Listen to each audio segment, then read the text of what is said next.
Então, caros irmãos e irmãs da comunidade Nossa Senhora de Fátima e demais comunidades, hoje, então, a ascensão de Nosso Senhor Jesus Cristo, uma das orações que aparece num primeiro momento é: a ascensão de Cristo aos céus já é a nossa vitória.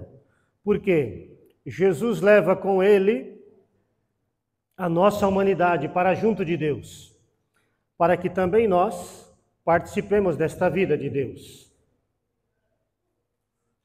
É muito bonito perceber que hoje os textos, ou como comentava o Papa Francisco, porque ele sempre lança uma mensagem para o Dia da Comunicação, ele fazia questão de mencionar, entre outras coisas, essa vida de Deus que está guardada em Cristo, a qual nós somos chamados.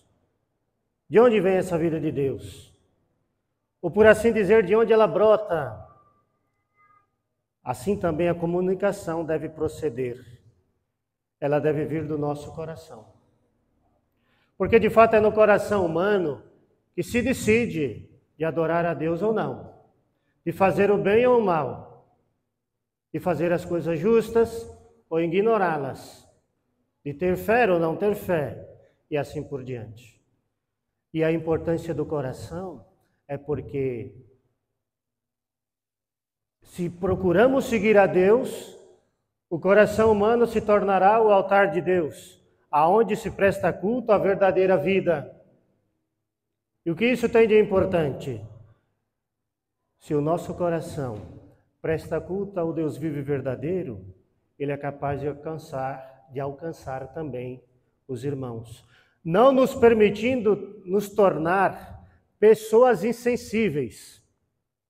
Por isso o coração é tão importante, um coração que adora a Deus. Ele faz com que eu me importe com os outros. Como foi lembrado aqui, a história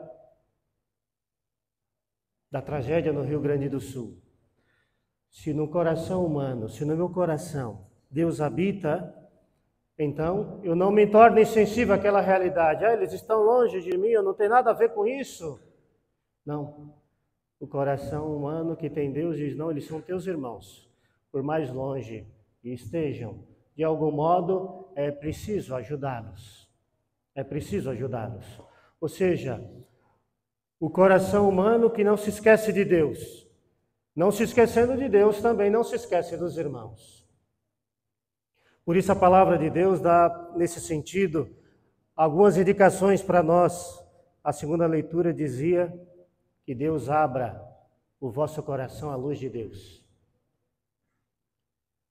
O nosso coração será um coração solidário se nós permitirmos que o nosso coração seja iluminado pela luz de Deus e não dominados pelas trevas do mundo.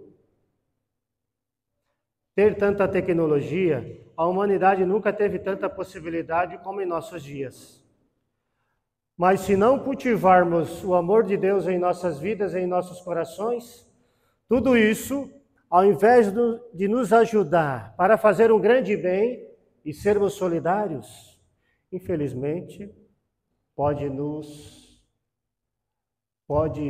fazer com que façamos coisas indevidas. Infelizmente, dependendo do lugar, um grande mal. As notícias estão por aí. Muitos, ao invés de se levantarem para ajudar os irmãos, infelizmente, acabam se levantando para gerar confusão. Muitos que deveriam se levantar para promoverem a paz, se levantam para promoverem a guerra. Muitos que deveriam se levantar para promover a reconciliação entre as pessoas, infelizmente se levantam para promover a confusão e a cisânia. Eis porque nós somos chamados a acolher esse amor de Deus em nossas vidas para verdadeiramente podermos comunicar a vida, a paz, a solidariedade. A primeira leitura, por exemplo, nos recordava algo nesse sentido, né?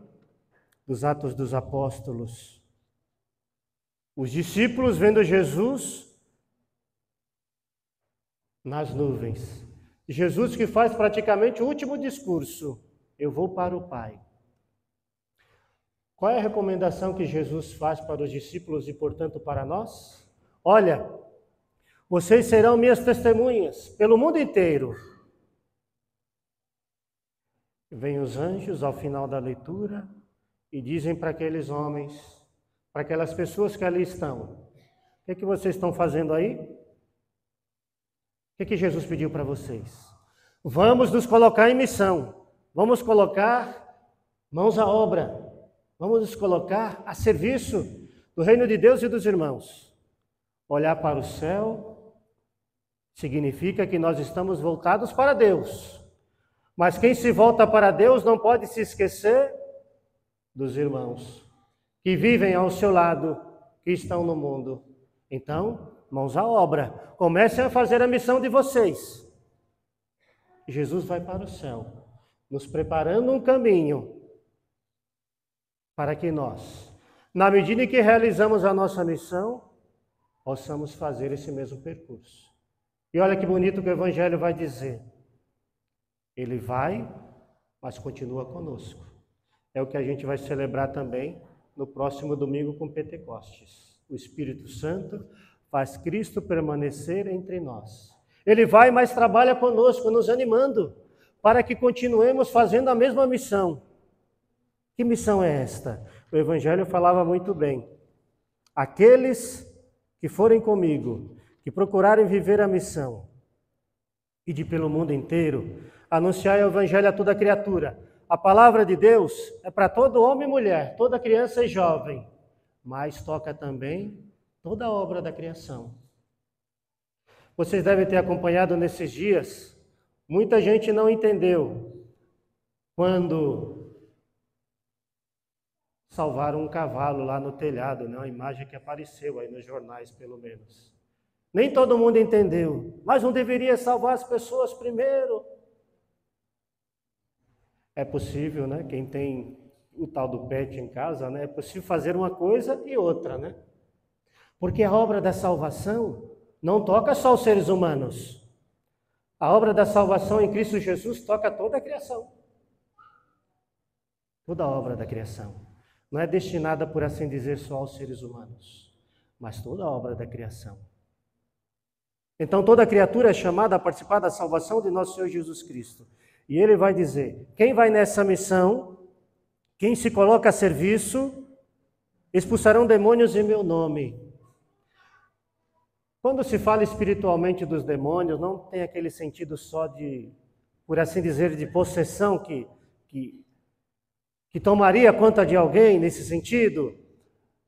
Mas os demônios têm o sentido daquelas realidades que nos impedem de servir a Deus e de fazer a sua missão. Que nos impedem,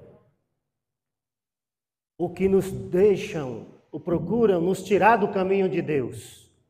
Os demônios têm esse sentido no campo espiritual. Nos tirar do caminho de Deus. Em qualquer sentido, nesta direção. Então, a missão que realizamos é para superar isso também. Deus está conosco.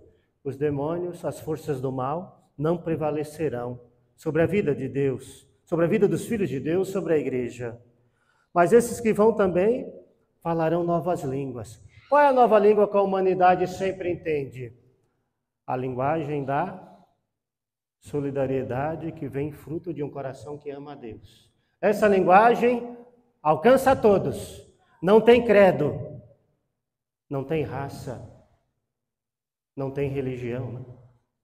É preciso salvar a todos. Eu não vou fazer o bem àquela pessoa somente porque, sei lá, eu gosto dela, ou ela é dessa ou daquela religião. Não. Deus chama a salvar a todos. Se podemos fazer o bem, como se diz popularmente, devemos fazer o bem a toda pessoa, sem olhar a quem. Esta é a nova linguagem que todo mundo entende. Mas os discípulos vão fazer também outras coisas. Se pegarem serpentes ou beber algum veneno mortal, não lhes fará mal algum. Ou seja, os discípulos que partem em missão, que vão evangelizar, eles fazem o quê? Enfrentam o veneno de morte que vamos encontrar no mundo. Eles não rejeitam, eles enfrentam as dificuldades. Na missão, teremos dificuldades. Na vida pessoal também. Isso será rejeitado? Não. Isso será enfrentado com a força e com o poder de Deus. Padre, mas não seria melhor a gente tirar as dificuldades da nossa vida? Desta ordem, daquela ordem, sei lá, de saúde, financeira, de convivência. Não, Deus nos chama a enfrentar isso com coragem. As dificuldades da comunidade, da paróquia. Porque ali está a oportunidade de nós crescermos como igreja, crescermos na fé e amadurecermos verdadeiramente. Então, todo o veneno de morte que aparecer na vida pessoal e comunitária, os discípulos e as discípulas de Jesus vão enfrentar. Com a força e com o poder de Deus. Mas eles vão também colocar as mãos sobre os doentes e eles ficarão curados. Às vezes, um enfermo, alguém que está doente que nós visitamos, talvez não fique curado de modo, por assim dizer, breve, o quanto antes.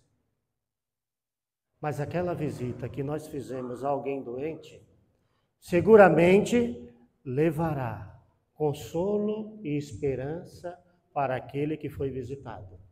Dará um novo ânimo àquela pessoa. Então aquela visita, de algum modo, realiza a cura e traz para aquela pessoa o amor de Deus. Que ela não é esquecida por Deus, por isso também recebe uma visita em nome de Deus. Então nós somos chamados a olhar para o céu, que é o lugar de Deus, que é o nosso endereço definitivo um dia, mas também, enquanto esse dia não chega, o que é que Deus pede de nós? Cada um de nós deve partir em missão.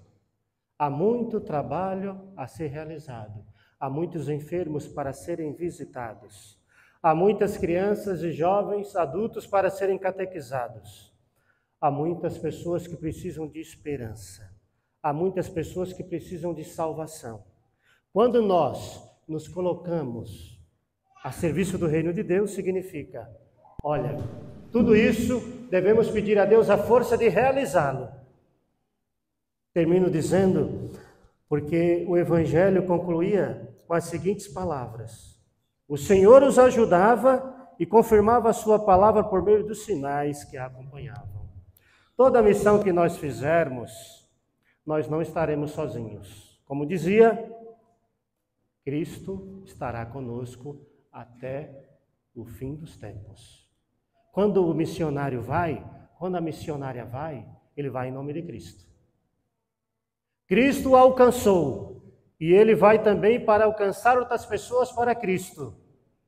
Então, quando o Evangelho diz que os discípulos do Senhor devem ir por todo o mundo, não é que vai ter uma grande propaganda, por assim dizer, mas é que os discípulos do Senhor se colocam num verdadeiro serviço de realização para transformar a vida em nome de Cristo daqueles que eles encontrarem. Aqueles que eles encontrarem, Deus já preparou o coração deles para acolherem a palavra de Deus. O missionário então vai lá semear aquela palavra santa, que aquele coração de algum modo já espera. Que Deus então, caros irmãos e irmãs, façamos como Nossa Senhora do Rosário de Fátima, que em outras coisas fez questão de dizer. Diante da palavra de Deus, ela disse o quê? Faça-se em mim segundo a sua palavra. Que a vontade de Deus se realize na minha vida. É esta a proposta dos missionários. Quem segue Jesus, quem anuncia Jesus, faz como a Virgem Maria e os santos todos fizeram. Que a tua vontade, Senhor, se realize na minha vida. Aonde a vontade de Deus se realiza, na vida desta pessoa, esta pessoa faz um grande bem para aqueles que encontra. Torna-se o melhor missionário, a melhor missionária. Porque se a vontade de Deus não se fizer verdade em nossa vida, que missionários nós seríamos? Faríamos somente aquilo que imaginamos e não aquilo que Deus pede verdadeiramente. Então, que Nossa Senhora do Rosário de Fátima interceda por nós e nossas famílias. Senhor, ajuda-me a fazer a tua vontade, o que tu queres. Nunca os meus caprichos somente. Talvez um capricho de quando em quando não é mal para alguém, né? Mas devemos pedir a Deus que a tua vontade prevaleça. O teu reino devemos anunciar. A tua vida devemos anunciar. A tua igreja devemos cultivar. A tua vontade em nós. Louvado seja nosso Senhor Jesus Cristo.